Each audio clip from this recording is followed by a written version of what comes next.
स्वागत है आप सबका हमारे YouTube channel freedom factory study में। आज हम लोग पढ़ेंगे प्रश्नावली। यहाँ पे आज हम लोग पढ़ेंगे कक्षा 7 गणित अभ्यास 4A, ठीक ना, रचनाएं। तो सबसे पहले हम लोग इसका पहला सवाल पढ़ेंगे। हम लोग पहला दिया हुआ है कि 6 सेंटीमीटर माप की एक रेखाखंड को प्रकार और पटरी की सहायता से दो बराबर भागों में विभाजित कीजिए। तो सबसे पहले ये हो गया प्रकार और इसके साथ पेंसिल, और ये हो गया हमारा पटरी जिसको बोलते हैं हम लोग पटरी, इसको स्केल को बोलते हैं पटरी। ये हो गया पटरी और ये हो गया प्रकार, ठीक है। ये पटरी और प्रकार, इन दोनों की सहायता से ही हम पूरे सवाल को इसको करेंगे, ठीक है। तो चलते हैं हम लोग इसके पहले सवाल पे और देखिए कैसे इसको बनाते हैं। स्टार्ट करने से पहले मैं बताना चाहूँगा कि इसमें 2-3 चीज़ें होती हैं जो इम्पोर्टेंट होती हैं। सबसे पहले ये जो प्रकार है, प्रकार का नोक और पेंसिल का नोक दोनों एकदम सेम होना चाहिए, एकदम बराबर इक्वल, ठीक है ना, दोनों इक्वल होना चाहिए ये पार्ट। इसको आप देख के अपने समझ के एकदम टाइट कर लीजिएगा, ठीक है। उसके बाद जैसा बोला रहेगा वैसे करते हैं। रचनाएं में कुछ विशेष नहीं होता है, जैसा बोला वैसा करिए। पहले जितना करना हो उतना, पहले बोला उसने 6 सेंटीमीटर माप की एक रेखाखंड खींचिए, तो सबसे पहला काम 6 सेंटीमीटर माप की एक रेखाखंड खींचिए। 6 सेंटीमीटर मतलब यहाँ पे 0 है तो 0 पे एक लाइन का पॉइंट बनाइए यहाँ पे 0 से, और दूसरा हम लोगों का बोला है कितना 6 पे, तो यहाँ पे हो जाएगा 6 और यहाँ से एक रेखा का माप खींच लीजिए 6, और दोनों को पॉइंट को एक दूसरे से मिला दीजिए। मिला दिए आप तो यहाँ पे लिख दीजिए कुछ भी, ए लिख सकते हैं, यहाँ पे हो जाएगा बी, ठीक है। दिया नहीं है तो ए भी लिख दीजिए। और बोला है इसका क्या करना, हमें पटरी और प्रकार की सहायता से दो बराबर भागों में बांटना है। दो बराबर भागों में बांटने के लिए सबसे पहले ए पे रखिए, बी पे रखिए, कहीं से रख सकते हैं। इसको क्या करना है कि ऊपर की तरफ आधे से अधिक दूरी लेकर, आधे से अधिक दूरी कितना हो भी ले सकते हैं, मतलब कम नहीं लेना है, आधे से अधिक ही लेना है। ऊपर की तरफ काटिएगा और नीचे की तरफ क्रॉस कर दीजिएगा, ठीक है। और क्या करेंगे इसमें कि ऊपर की तरफ क्रॉस करना है, नीचे की तरफ, फिर ए से लेकर के आपको ऊपर की तरफ क्रॉस करना है, और यही चीज़ आपको नीचे की तरफ क्रॉस करना है। लेकिन देखिएगा ध्यान से स्लिप ना करे, ये दोनों को मिला लेंगे इस तरीके से। अब देखिए इसमें क्या हो जाएगा, नीचे वाला थोड़ा सा और बड़ा कर लीजिएगा ताकि आपको समझ में आए। इस तरीके से मिला लिए। अब क्या करना है कि जहाँ पे ये दोनों क्रॉस हुए हैं इन दोनों को एक सीध में रख के, एक सीध में रख के और दोनों को आपस में मिला देंगे। आपस में क्या कर देंगे, मिला देते हैं, आपस में इस तरीके से मिला लेंगे। और जो यहाँ पे कटान बिंदु होगा इसको ओ लिख दीजिएगा, यही इन दोनों को क्या करेगी, समद्विभाजित करती है, मतलब दो बराबर भागों में काट के दिखाती है। 6 सेंटीमीटर था आपका, बीच में 3 आना चाहिए। देखिए यहाँ पे रखेंगे 0 से 6, 0 से 6। देखिए ये जो रेखा है वो 3 पे एकदम सीधी 3 पे टच कर रही है, 3 को एकदम सीधे, बड़ी वाली रेखा को 3 पे देख रहे हैं, 3 पे एकदम टच कर रही है, 3 पे इस तरीके से टच करेगी। तो समझ लीजिएगा कि आपका जो है वो समद्विभाजित बराबर सही हुआ है, ठीक है। अब चलते हम लोग इसके दूसरे सवाल पर। है 3 सेंटीमीटर त्रिज्या का एक वृत्त जिसकी ओ केंद्र है, ठीक ना, केंद्र ओ है, अपनी अभ्यास पुस्तिका पर खींचिए और दोनों जीवा, दो जीवा खींचना है, ए बी और सी डी खींचिए जो आपस में समांतर न हो। तो सबसे पहले जो जो चीज़ बोला है उसको वैसे वैसे करेंगे। बोला 3 सेंटीमीटर त्रिज्या की, तो 3 सेंटीमीटर की यहाँ पे एक लाइन खींच लेंगे, और लाइन खींचने के बाद उसी पे एक वृत्त बनाएंगे। तो यहाँ पे देखिए 0 से, यहाँ पे 0 से ले करके और 3 बोला है तो यहाँ पे पॉइंट 0 लगा लीजिएगा, और यहाँ पे लगा लीजिए 3, 0 और 3, मतलब ये हो जाएगा 0 3। यहाँ से करके इसको 3 सेंटीमीटर का माप लीजिएगा, 3 सेंटीमीटर ही होना चाहिए इस तरीके से, ठीक है। इस तरीके से देख लीजिएगा, नहीं समझ में आएगा तो ये 3 सेंटीमीटर मतलब यहाँ पे नहीं, थोड़ा सा और कर लेंगे छोटा। इस तरीके से हम लोग थोड़ा सा और छोटा कर लेते हैं, ये हो जाएगा, ठीक है। ये स्लिप नहीं करना चाहिए, ध्यान रखिएगा। ये बिंदु से इस बिंदु को थोड़ा सा और बड़ा एकदम, हाँ ये देखिए पॉइंट में मिल रहा है।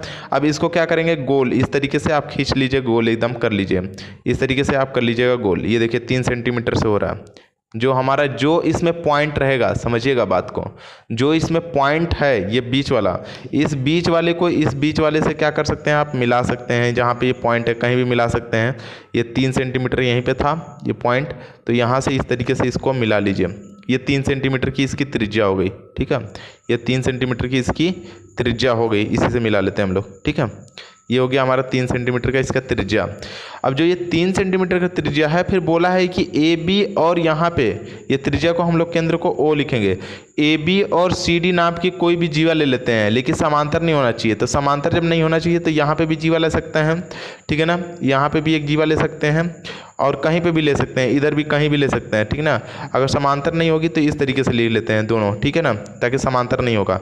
समांतर ना होने का मतलब होता है कि दोनों कहीं ना कहीं जाके आपस में मिल जाती हैं, ठीक है ना, तो ये समांतर नहीं है। अब इसको बोला है कि दोनों को समद्विभाजित करिए, दोनों जीवाओं को समद्विभाजित, सम मतलब बराबर भागों में विभाजित करना है। तो सेम वही, ये जो दूरी दिया हुआ है जीवाओं का उससे आधे से अधिक दूरी लेके, तो यहाँ पे देखिए आधे से अधिक दूरी है, ऊपर की तरफ भी क्रॉस करिए और नीचे की तरफ भी क्रॉस करिए, ठीक है। इधर से भी वही काम करिएगा, ऊपर की तरफ भी क्रॉस कर लीजिए और नीचे की तरफ भी क्रॉस कर लीजिए, ठीक है। अब देखिए इसमें भी वही काम करना, आधा से अधिक दूरी ले लेना है, ऊपर की तरफ भी क्रॉस करना है और नीचे की तरफ भी क्रॉस करना है, ठीक है। नीचे की तरफ भी इसको क्रॉस कर लेना है। तो जहाँ पे ये इन दोनों को, अब ऊपर की तरफ इधर में सॉरी इधर भी क्रॉस कर लेंगे ऊपर की तरफ, और इधर भी नीचे की तरफ क्या कर लेंगे हम लोग, क्रॉस कर लेते हैं इधर भी, ठीक है। अब देखिए जहाँ से ये बिंदु मिल रही है दोनों को स्पर्श कर देंगे, ये रेखा को इस रेखा को इस जहाँ से ये क्रॉस हो रहा है इसको हम लोग एक बिंदु से इस दोनों को टच कर लेंगे इस तरीके से, और यहाँ से इस दोनों को टच कर लेंगे, यहाँ से क्रॉस कर लेंगे, और जहाँ पे ये दोनों काट रहे हैं वहाँ पे भी ओ बिंदु है, ठीक है। जहाँ पे यहाँ पे थोड़ा सा गड़बड़ हुआ है, आप सीधा लेके खींचेंगे यहाँ पे इस तरीके से, ठीक है। तो जहाँ पे ये दोनों काटेंगे वो ओ बिंदु है। तो वही पूछ रहा है कि लंब समद्विभाजित कीजिए और दोनों समद्विभाजित बिंदुओं पर कटेंगी, ओ समद्विभाजित बिंदु पर कटेंगी। पूछा है दोनों समद्विभाजित बिंदु पर कटेंगी, तो कौन से समद्विभाजित बिंदु पर कटेंगी, तो ओ समद्विभाजित बिंदु पर कटेंगे। तो यहाँ पे लिख देंगे ओ समद्विभाजित बिंदु पर कटेंगे, समद्विभाजित समद्विभाजक बिंदु पर कटेंगे, ठीक है, बिंदु पर कटेंगी या फिर लिख सकते हैं कि केंद्र पर ही कटेंगी, इस तरीके से भी लिख सकते हैं। याद रखिएगा ये लाइन थोड़ा सीधा खींचेगा, इसके बीचों बीच जाना चाहिए। जरूरी नहीं है कि आपका यहीं पे कटान बिंदु हो, आप इधर से भी खींच सकते हैं, इधर से भी खींच सकते हैं, कोई भी तरीके से खींच सकते हैं, ठीक है ना। तो ये जरूरी नहीं है कि आपका चित्र इसी तरीके से बनेगा, ठीक है। तो ये हो गया हमारा दूसरा। अब आते हैं हम इसके तीसरे सवाल पर। 8 सेंटीमीटर माप की रेखा खंड को 4 बराबर भागों में बांटना है। तो सबसे पहले आप 8 सेंटीमीटर रेखा खींच लेंगे, 8 सेंटीमीटर की माप की, यहाँ पे एक खींच लेते हैं यहाँ से, और मान लीजिए कि यहाँ तक 8 सेंटीमीटर होता है, यहाँ तक खींच लेते हैं। ये 8 सेंटीमीटर, ये 1 सेंटीमीटर, ये दोनों को एक साथ खींच लेते हैं। यहाँ से इस तरीके से हम लोग 0 तक खींच लिए, तो ये हो गया 8 सेंटीमीटर। अगर आप चाहते हैं तो 8 को 4 भाग में विभाजित करना है, मतलब 4 से इसको 8 को विभाजित करेंगे 2 सेंटीमीटर आएगा, तो 1 का 2 सेंटीमीटर आएगा, लेकिन 4 बराबर भागों में विभाजित करना है रेखाखंड को, हम लोग को पटरी और प्रकार की सहायता से करना है। तो सबसे पहला देखिए आधा से अधिक दूरी लेंगे, इससे आधा, देखिए आधा से अधिक दूरी है, यहाँ पे आधे से अधिक दूरी है, ऊपर में भी आधा से अधिक दूरी लेके यहाँ पे क्रॉस कर लेंगे, नीचे में भी आधे से अधिक दूरी लेके क्रॉस कर लेंगे। अब यहाँ पे क्या करते हैं कि सेम ऊपर में भी क्रॉस, इधर से भी क्रॉस कर लेते हैं और इधर से भी इसको क्रॉस कर लेते हैं, ठीक है। अब देखिए ये इसको लिख लेते हैं हम लोग ए, इसको लिख सकते हैं हम लोग ए, इसको लिख सकते हैं हम लोग बी, ठीक है। अब क्या करना है कि ये दोनों को हम लोग आपस में क्या करेंगे, मिला लेंगे। इन दोनों को आपस में इस तरीके से मिला लेते हैं, ठीक है, पेन से ही मिला लेते हैं। यहाँ पे इन दोनों को आपस में यहाँ से यहाँ तक करके मिला लेते हैं। ये मिल गया हमारा, ये एक भाग हो गया। अब इसमें भी अभी 4 भाग करना है, मतलब ये 1 भाग और 2 भाग हो गया। तो यहाँ से जो दूरी था और यहाँ से, अब केंद्र से लेकर के यहाँ तक, मतलब ये पॉइंट इससे से आधा से कम दूरी लेकर, मतलब आधा से अधिक, अभी इसकी आधा से अधिक देखेंगे, यहाँ से यहाँ तक के बीच की दूरी को आधा से अधिक देखेंगे। यहाँ पे आप 0 लिख सकते हैं जहाँ पे कटान बिंदु हुआ, ठीक है, सॉरी 0 नहीं ओ, यहाँ पे हो जाएगा हमारा आधा से अधिक दूरी लेकर ऊपर में क्रॉस कर लीजिएगा, नीचे में भी क्रॉस कर लीजिएगा। जस्ट वहाँ से भी इसी तरीके से इधर भी क्रॉस कर सकते हैं और यहाँ पे भी क्रॉस कर सकते हैं, ठीक है। इस तरीके से क्रॉस कर लिए हम लोग। जस्ट उसी प्रकार से इधर भी क्रॉस कर लीजिए और इधर भी क्रॉस कर लीजिए, और जस्ट वहाँ से उठा के आपको यहाँ पे भी क्रॉस करना है और यहाँ पे भी क्रॉस कर लेना है। जहाँ पे ये क्रॉस हो रहे हैं आपस में इनको ऐसे मिला लेना है, ठीक है। यहाँ पे इसको इस तरीके से मिला लीजिए और इसको यहाँ से आपको इस तरीके से मिला देना है, ठीक है। जहाँ पे मिलाएंगे देखिए यहाँ से यहाँ तक 1 भाग, यहाँ से यहाँ तक 2 भाग, यहाँ से यहाँ तक 3 भाग, यहाँ से यहाँ तक 4 भाग। ए बी हो गया, यहाँ पे सी लिख सकते हैं, यहाँ पे डी लिख सकते हैं। तो इस तरीके से ये बिंदुएं हैं, देखिए 2-2 सेंटीमीटर पर आए होंगे। देखिए यहाँ पे 0 से यहाँ पे 2, देखिए 4, देखिए यहाँ पे 2 है, यहाँ पे 4 है, यहाँ पे 6 है और यहाँ पे 8 है। पॉइंट पे आ गए एकदम से, एकदम लाइन सीधी सीधी खींची गई है। मतलब देखिए यहाँ से 1 भाग, यहाँ से ये 2 भाग, यहाँ से ये 3 भाग, यहाँ से यहाँ तक 4 भाग। तो 4 भाग में इस तरीके से आपको विभाजित करना है रेखाखंड को, ठीक है ना। और इस तरीके से आपका ये तीसरा सवाल हुआ खत्म। अब आते हैं हम इसके चौथे सवाल पर। वह प्रकार की सहायता से 4 सेंटीमीटर की त्रिज्या का एक वृत्त खींचिए। तो सबसे पहले 4 सेंटीमीटर त्रिज्या का एक वृत्त खींच लीजिए। यहाँ पे देखिए 4 सेंटीमीटर त्रिज्या का खींचने का मतलब होता है यहाँ से ये 4 तक, यहाँ पे 0 से यहाँ तक की दूरी को, और इन दोनों को आपस में मिला के आप 4 सेंटीमीटर त्रिज्या का सबसे पहले एक वृत्त खींच लीजिए। यहाँ से देखिए इस तरीके से माप लेते हैं कि 4 सेंटीमीटर पर ही आए। ठीक है, यहाँ से यहाँ तक 4 सेंटीमीटर हो गया। अब यहाँ से आपको खींच सकते हैं इस तरीके से, यहाँ से इस तरीके से 4 सेंटीमीटर त्रिज्या का एक वृत्त खींच लीजिए। 4 सेंटीमीटर त्रिज्या का एक वृत्त ऐसे खींच सकते हैं। ये हो गया हमारा 4 सेंटीमीटर त्रिज्या का, ये हो गया हमारा 4 सेमी। ठीक है, और इसको हम लोग त्रिज्या बोलते ही हैं। इसको यहाँ पे ओ लिख सकते हैं, यहाँ पे हो जाएगा पी, कुछ भी लिख सकते हैं ओ पी, क्योंकि नाम तो दिया नहीं तो ओ पी लिख सकते हैं हम लोग। अब बोला है कि वृत्त की एक जीवा खींचिए, वृत्त की एक जीवा खींचिए। आगे भी पढ़ लीजिए। वृत्त के केंद्र से जीवा के मध्य बिंदु की दूरी माप कर लिखिए। तो पहले एक जीवा कहीं भी खींच लीजिए, कहीं भी, इधर भी खींच सकते हैं, इधर कहीं भी खींच सकते हैं आप। ठीक है, तो खींच लेते हैं हम लोग इसको। तो कोई भी रेखा यहाँ से कैसे खींच लेते हैं, मान लीजिए यहाँ पे हम खींच लेते हैं, आपको लग रहा होगा तो यहाँ से खींच लेते हैं कोई भी, क्योंकि उसने नाप नहीं दिया है तो कहीं से भी एक जीवा खींच लेते हैं। ठीक है ना, ये होता है जीवा, यहाँ से यहाँ तक खींच लेते हैं, ये हो जाएगा जीवा। ठीक है, अब खींचने के बाद बोल रहा है कि केंद्र से इस जीवा की माप बताइए, मतलब कि लंब, मतलब इस पर लंब डालिए और इसको माप बताइए। तो लंब डालने के लिए हम लोग सीधे इसमें 90 डिग्री का कोण बना देंगे, या फिर इसको क्या करेंगे, लंब डालने का मतलब इस जीवा पे लंब डालना मतलब कि समद्विभाजित कर देते हैं इसको। समद्विभाजित करने का मतलब आधा से अधिक दूरी लेंगे, ऊपर भी यहाँ पे क्रॉस कर लेते हैं और नीचे भी क्रॉस कर लेते हैं। फिर यहाँ पे भी वही काम करेंगे, इधर से भी लेंगे और ऊपर भी क्रॉस कर लेंगे और नीचे भी क्रॉस कर लेते हैं। और जहाँ पे ये काट रहा है उसको हम लोग सीधे क्या करेंगे, इस तरीके से मिला लेते हैं। यहाँ से क्या कर लेंगे, हम लोग मिला लेते हैं सीधे। तो इस तरीके से हम लोग यहाँ पे मिलाएंगे तो ये बिंदु से होकर जाएगा। तो ये पॉइंट मतलब केंद्र, ये केंद्र है ना, केंद्र से यहाँ तक की दूरी को बताना है। तो पहले माप लीजिए, केंद्र से यहाँ तक की दूरी कितना निकल के आए, जितना आपके निकली, आपकी अलग निकल सकती है, जरूरी नहीं है। यहाँ पे हमारा निकल के आ रहा है 2.6, तो यहाँ पे हम लिख देंगे 2.6। ठीक है, सेंटीमीटर। किसने, उसने माप नहीं बताया ना, तो कुछ भी निकल सकता है। कोई यहाँ पे जीवा ले लेगा छोटा सा, कोई बड़ा जीवा ले लेगा, तो कोई और पास में, मान लीजिए यहाँ पे और लेते, यहाँ से जीवा खींचते तो कम हो जाता है ना दूरी, तो जरूरी नहीं है, आपका आंसर अलग आ सकता है। ठीक है, तो आप इससे निश्चिंत रहिए कि आपका 2.6 नहीं आया, इससे मतलब नहीं है। तरीका बस सीखिए, इसमें तरीका सीखना जरूरी है।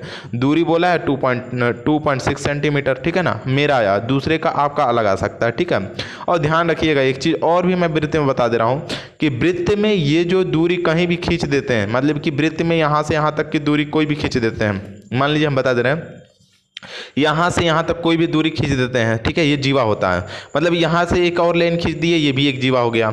इधर भी खींच देते हैं, ये भी दूरी यहाँ पे, तो ये भी एक जीवा का काम करता है। लेकिन वृत्त में सबसे बड़ी जीवा जो होती है वो केंद्र से होकर जाती है, उसको हम लोग व्यास भी बोलते हैं। इसको हम लोग, जो केंद्र से होकर जाएगी वृत्त की सबसे बड़ा जीवा बोलते हैं हम लोग व्यास को। तो मतलब सीधा सीधा याद रखिएगा कि वृत्त की सबसे बड़ी जीवा क्या होती है, व्यास होती है, जो कि ये केंद्र से होकर जाती है, जो कि केंद्र से होकर जाती है। जो जीवा केंद्र से होकर जाएगी वो क्या हो जाती है, वृत्त की व्यास होती है। और आप सोच रहे होंगे कि ये तब तो ये बड़ी जीवा हो गई, नहीं, ये बड़ी जीवा नहीं हुई, क्योंकि ये बीच में नहीं है ना, यहाँ से पूरा टच होना चाहिए, मतलब इस छोर से इस छोर तक टच होना चाहिए, तभी जाके होगा। ठीक है, तब जाके ये सवाल को बोल सकते हैं कि ये जीवा है। यहाँ देखिए इस छोर से इस छोर तक टच है, इस छोर से इस छोर तक टच है, यहाँ से यहाँ तक मतलब कि टच है, तो इसको हम लोग जीवा बोलेंगे। ठीक है, और जीवा मतलब वृत्त में सबसे बड़ी जीवा कौन सी होती है, व्यास। ठीक है, व्यास सबसे बड़ी जीवा होती है। आप समझ में आ गया। तो इस तरीके से ये आपका चौथा सवाल हुआ ख़त्म। ये सभी चीज़ें हम आपको आउटर इसमें समझा दिए हैं, आपको बस इतना ही बनाना था। ठीक है ना, ये तो मतलब ऐसे समझा दिया मैं। अब आते हैं हम इसके 5वें सवाल पर। 4 सेंटीमीटर की एक रेखाखंड खींचिए पी क्यू। तो सबसे पहले हम लोग 4 सेंटीमीटर की एक रेखाखंड यहाँ से खींच लीजिए भाई, यहाँ पर जगह पॉइंट लगा लीजिए और यहाँ पे 4 सेंटीमीटर, यहाँ पे 4 सेंटीमीटर खींच लीजिए। इन दोनों को क्या कर सकते हैं, आपस में मिला लीजिए। ये 4 सेंटीमीटर का एक रेखाखंड हुआ यहाँ से और यहाँ तक। ठीक है, इसको लिख सकते हैं 4 सेंटीमीटर। ठीक है, ये 4 सेंटीमीटर का एक रेखा हो गया। ठीक है, रेखाखंड। अब बोला है कि इस लंब समद्विभाजित की संवर्धक कीजिए जो P और Q, यहाँ पे P हो जाएगा, ये Q, पी और क्यू को बिंदु डी पर काटता हो तो इसका लंबसम विभाजित करने का मतलब होता है इसको बराबर भागों में बांटना। मतलब इसमें आधा से अधिक दूरी ले सकते हैं, ऊपर भी क्रॉस कर सकते हैं और इधर भी नीचे में भी क्रॉस कर लेंगे। ठीक है, कर सकते नहीं है, करेंगे। फिर यहाँ से पी से भी लेंगे और यहाँ पे भी क्रॉस कर लेंगे और यहाँ पे भी क्रॉस कर सकते हैं नहीं, करेंगे। ठीक है ना, बार बार मैं बोल देता हूँ। यहाँ पे फिर इसको हम दोनों को आपस में मिला लेंगे, यहाँ से इसको यहाँ से आपस में मिलाएंगे तो ये हो जाता है हमारा लंबसम द्विभाजक। अब लंबसम द्विभाजक हो गया तो जो ये बिंदु आया जहाँ पे ये कटान बिंदु, इसको हम लिख देंगे डी। तो ये पी और डी और यहाँ पे हो जाएगा क्यू और डी, दो चीज़ बना, पी और डी और क्यू और डी दोनों इक्वल होगा। तो यहाँ पे देखिए इक्वल दिया हुआ है, इसको लिख देंगे पी और डी इक्वल, यहाँ पे हो जाएगा क्यू और डी दोनों इक्वल है, हाँ है। पुनः पी डी त्रिज्या लेकर, P और D को त्रिज्या लेकर, P और D मतलब यहाँ से यहाँ तक की जो त्रिज्या दी हुई, यहाँ से त्रिज्या लेकर, मतलब ये ऐसे माप लेंगे आप इसको त्रिज्या को इस तरीके से, ये बिंदु लेके यहाँ से इस तरीके से। ठीक है, ये त्रिज्या लेकर जैसा बोला उसने वैसे। ठीक है, त्रिज्या देखिए हो गया। त्रिज्या लेकर क्या बोला उसने करने के लिए, त्रिज्या लेकर एक वृत्त खींचिए। तो सबसे पहले इसको यहाँ से त्रिज्या लिए हैं, इसको हम लोग वृत्त एक तरीके से इस तरीके से खींच लेंगे। ठीक है, थोड़ा सा इधर से स्लाइड नहीं होना चाहिए। ठीक है, एक वृत्त खींच लेते हैं, यहाँ से इस तरीके से एक वृत्त खींच लीजिए। ठीक है, यहाँ से एक वृत्त खींच लिया हम लोग चार तरफ से। ठीक है, वृत्त खींच लीजिए और देखिए क्या यह वृत्त बिंदु P और Q से होकर जाती है। तो देखिए P से भी होकर जाती है, Q से भी होकर जाती है। तो हम लोग लिख देंगे कि हाँ यह P और Q से होकर जाती है। हाँ यह वृत्त P और Q से होकर जाता है, P Q से होकर जाता है। इस प्रकार से ये पांचवा सवाल हुआ खत्म। अब हम लोग आते हैं इसके छठे सवाल पर कि 6.4 सेंटीमीटर लंबाई का एक रेखाखंड P और यहाँ पर जो AB खींचिए। तो सबसे पहले हम लोग 6.4 सेंटीमीटर का एक रेखाखंड खींचेंगे। यहाँ पर हो जाएगा हमारा 0, मतलब यहाँ पर 0 से यहाँ पर 6 हो गया और 4 मतलब 5 जो बड़ी वाली लाइन है उससे एक कदम इधर बस। और उसके बाद इन दोनों को हम लोग क्या करेंगे, मिला देंगे और यहाँ पर हो जाएगा हमारा A और यहाँ पर हो जाएगा हमारा B। अब ये हो जाएगा हमारा रेखाखंड, यहाँ पे A और B खींच लिए हम लोग। उसका सममित अक्ष खींचना है। सममित अक्ष खींचने का मतलब होता है सिमेट्री, मतलब हाफ करना, बीचों बीच आधा करना। तो सममित अक्ष खींचने का मतलब यहाँ पे इसको आधा से अधिक दूरी लेंगे, सेम वही करेंगे, बस नाम चेंज है इसका, इसलिए ऊपर की तरफ इधर और नीचे की तरफ इधर। फिर वहाँ से भी ऐसी काम करेंगे, यहाँ से ले लेते हैं ऊपर की तरफ ये और यहाँ पे नीचे की तरफ काट लेंगे।